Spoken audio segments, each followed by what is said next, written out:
Ok, salut les pros. Je sais que ceci n'est pas un tuto web, donc ça ne vous apprend pas comment devenir un développeur web professionnel, mais je pense que c'est une astuce hyper importante. En fait, ça m'a sauvé la vie et en fait, j'ai beaucoup d'autres environnements dont je travaille avec. Notamment, j'ai un système d'exploitation Windows 7 installé dans une machine virtuelle. Et aujourd'hui, en fait, quand on dit installé dans une machine virtuelle, c'est tout simplement comme votre machine si vous avez Windows 7. Et je crois, les gens l'ont même dit Windows 10. Ceci va vous aider à récupérer votre mot de passe sans forcément avoir besoin de perdre vos données. Donc, ça veut dire sans forcément avoir besoin de refaire votre système.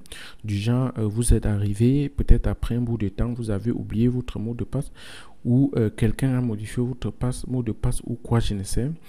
Donc, vous arrivez, vous ne pouvez plus entrer dans votre système. Vous voyez, là, depuis le matin, j'essayais d'entrer dans ma machine virtuelle, mais ça fait quelques mois que je n'ai plus utilisé particulièrement celle-ci. Et je me retrouvais plus sur le mot de passe et pourtant, c'est un truc que j'utilisais beaucoup il y a quelques temps. Donc, vous voyez là, le mot de passe, il ne passe pas. Je mets, ça c'est mon vrai bon mot de passe, hein, mais il ne passe pas. Et je suis vraiment dépassé, j'ai beaucoup essayé, j'ai regardé même des tutos, aucun n'a marché jusqu'à celui où je vais vous montrer aujourd'hui a beaucoup marché. Je le fais pour vous les francophones parce que le tuto que j'ai suivi, il était en anglais. Donc pour récupérer votre mot de passe pour Windows, donc je pense que ça marche pour presque toutes les Windows, vous devrez tout simplement suivre ce process.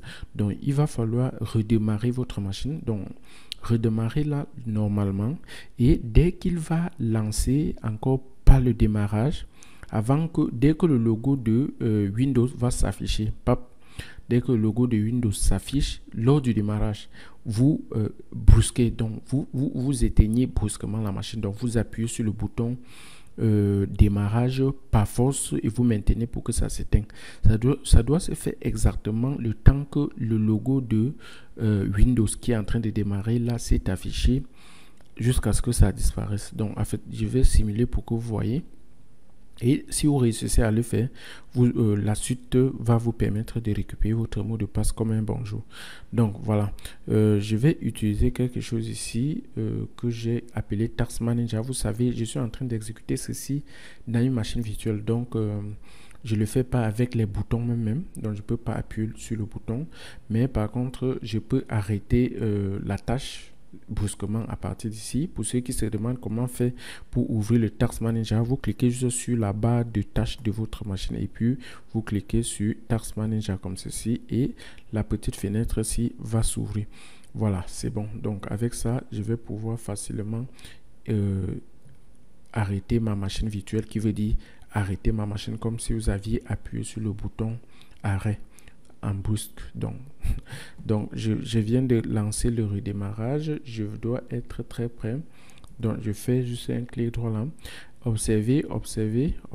Donc dès que le logo là va apparaître, voilà, le logo, le voici, il va apparaître ici, et donc dès qu'il apparaît comme ça, vous arrêtez la machine brusquement. Quand vous arrêtez la machine brusquement, vous pouvez voir abort. Donc ici, ils me disent que la machine virtuelle n'a pas pu démarrer, il a été arrêté brusquement. Maintenant, pour résoudre ce problème, rien de compliqué. Donc vous allez juste redémarrer votre machine. Une fois qu'il a été éteint, vous attendez quelques minutes ou quelques secondes et puis vous la redémarrez. Et maintenant, il va démarrer en mode repérage. Je veux dire quoi? En mode réparer, oui, mode repère. Voilà, vous voyez directement, ils vont vous dire de redémarrer votre, je veux dire, launch start repair. Donc ils disent Windows a eu des problèmes lors de son dernier démarrage, vous devrez à fait réparer. Ils vous disent c'est recommandé. Tout ce que vous avez à faire, soit vous redémarrez normalement, soit vous redémarrez avec celui-ci. En fait, c'était juste pour vous montrer, juste en utilisant les flèches de votre clavier haut et bas, vous pouvez naviguer. Donc j'appuie sur entrée ici comme ceci et puis vous allez voir comment ça va commencer à charger là. Et après, une petite fenêtre va s'afficher et c'est la fenêtre là après ça que nous on aura l'occasion de tout faire. Voilà. Donc, ceci également vous donne une idée de savoir que votre machine n'est pas sécurisée, même s'il a un mot de passe. Si un expert vient là, il va pouvoir accéder à votre système sans que vous ne vous rendiez compte. Vous voyez, ça va faire ceci pendant un bout de temps, dépendant de la vitesse de votre machine. Et vous allez patienter quand même. Donc, je mets pause pour y revenir quand tout est bon, avant qu'on continue avec le tuto. Super. Donc, enfin, le message d'arrêt s'affiche. Mais avant ceci, j'aimerais juste attirer votre attention sur quelque chose. Si une petite fenêtre comme celui-ci, c'est pop-up, donc c'est affiché en vous disant d'essayer de faire une réparation ou d'annuler. Donc, du genre, essayer une réparation ou annuler. Donc, cliquez sur annuler pour que ça continue. Comme ça s'est passé jusqu'à arriver à ce niveau. Donc, ce que vous avez à faire, c'est de laisser les deux méthodes aussi où ils vous disent de recommander ou quoi que ce soit. Vous cliquez ici maintenant, vous voyez View Problem Details. Si votre système en français, peut-être ça va être un truc du genre afficher le problème, les détails du problème. Donc, je clique là-dessus et ce que l'on va faire ici, il va défiler jusqu'à en bas pour chercher le dernier lien ici où ils disent X 2.Windows 32 à la langue error or whatever ps.tx là. Donc je clique dessus et subitement cette fenêtre de Notepad va s'ouvrir et c'est déjà très bon signe. Donc on va cliquer maintenant ici sur cette flèche, je veux dire sur cet onglet qui s'appelle File ou Fichier. Je crois que pour les francophones, ça doit être Fichier. Et puis, on clique sur Ouvrir. Voilà. Ça devient très intéressant. Donc, cette fenêtre va s'ouvrir. Et puis, première des choses, vous partez ici sur Type de fichier ou File of Type All File. Donc, on va prendre tout fichier ou All File, je ne sais pas comment c'est chez vous. Donc, et puis, on ouvre la computer. Vous double-cliquez ici. Et puis, vous cherchez là où il y a votre système d'exploitation. Vous voyez ici, Local Disk. Ici, c'est autre chose. Ici également, c'est autre chose. Mais le plus important, c'est de chercher la partition de votre disque où se trouve votre système d'exploitation. Chez moi, ici, c'est Local Disk. Ça peut être autre chose chez vous. Mais rassurez-vous que vous ouvrez et que vous voyez l'état des fichiers de Windows dans la partition, je veux dire. Donc maintenant il faut double-cliquer sur Windows C et comme nous on a déjà set ici All Type Files, il faut descendre, on cherche Windows 32.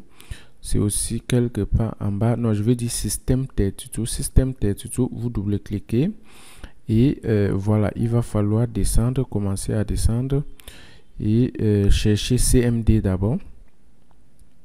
Bon, bref, je vais commencer par descendre loin en bas, vous montrer quelque chose.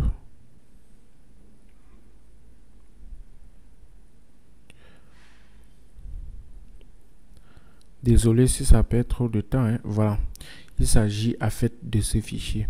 Il faut comme ça le renommer.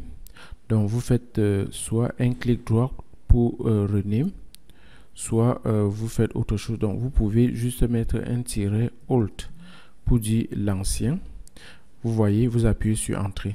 Quand vous renommez comme ça, la deuxième chose qu'il faut chercher c'est C pour CMD. Voilà, soit voilà, c'est celui-ci. Je vais faire un CTRL C et je fais un CTRL V. Voilà, CTRL C, CTRL V. Et ce qu'il faut faire, soit vous faites un clic droit, soit vous double-cliquez juste sur le texte ici. L'idée, en fait, c'est de renommer ça avec le nom de ce que nous avions d'abord nommé alt là. Il s'agit de STHC. STHC. Donc, il s'agit de 7HC. Et puis, vous appuyez tout simplement sur Entrée. Donc, on vient comme ça, en fait, de renommer notre commande prompt en un fichier qui s'appelle 7HC. Et ce que l'on va faire, c'est de se rassurer qu'il ferme. Ici, c'est bon.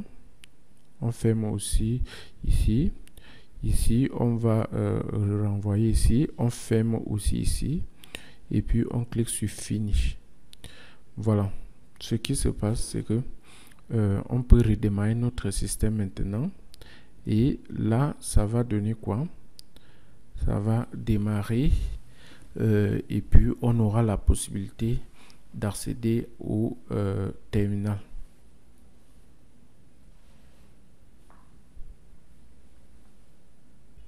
Voilà.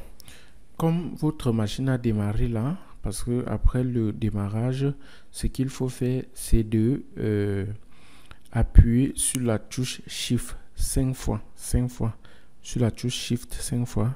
Donc, je suis en train d'appuyer comme ça. 1, 2, 3, 4, 5. Vous voyez, directement, le terminal va s'ouvrir comme ça. Et c'est d'où la vraie magie va se passer maintenant. Donc, il faut tout simplement mettre ces écritures ici que j'ai appelées ici Net User.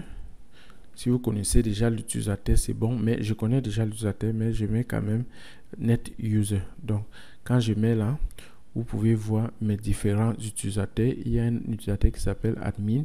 Il y a un autre qui s'appelle CMS Test. Et puis, un autre qui s'appelle Guest. Donc, je vais mettre maintenant Net User. Ah, je n'ai pas bien fini. Il y a eu une erreur sur ce que j'ai saisi. Donc, je réefface pour recommencer pour que tout soit clair là. J'ai dit Net User et là, je mets le nom de user. C'est parce que en mettant une touche s'est effacée. Donc, je viens comme ça de réajouter la cotation là. Et je mets maintenant étoile. Donc, j'appuie sur Entrée. Directement, ils disent Type et Password for the user. Donc, j'appuie tout simplement sur Entrée pour que ça ne me demande plus. Mais vous pouvez commencer à saisir le nouveau mot de passe. Et pour mon cas, je ne veux plus que ça me demande le mot de passe. Donc, j'appuie seulement sur Entrée. Ils disent de reconfirmer le mot de passe. J'appuie sur Entrée et c'est bon. Donc, ce qui vient de se passer, c'est que je viens d'annuler le mot de passe et lui donner sans mot de passe. Donc, je vais redémarrer. Et puis, une fois redémarré, normalement, je devrais être capable d'accéder au système. Donc, on patiente que la machine redémarre. Vous voyez, moi, j'utilise... voilà, c'est en train de démarrer là. Et on va revenir quand c'est bon. Voilà. Et même justement, ça a pu une fois entrer dans la machine sans me demander plus de mot de passe, comme j'ai annulé le mot de passe là. Comme vous voyez, sans même me demander un mot de passe, tout s'est passé et j'ai directement accès encore à mon système comme auparavant. Voilà. J'espère que vous avez vraiment aimé la vidéo. Vous pouvez la partager. Vous pouvez surtout laisser au moins un pouce bleu, des commentaires pour me dire merci. C'est un truc qui m'a vraiment sauvé la vie et je pense que ça marche aussi avec d'autres systèmes d'exploitation comme Windows 10. Je n'ai pas vraiment essayé, mais je ne sais pas. Et voilà, c'est ça.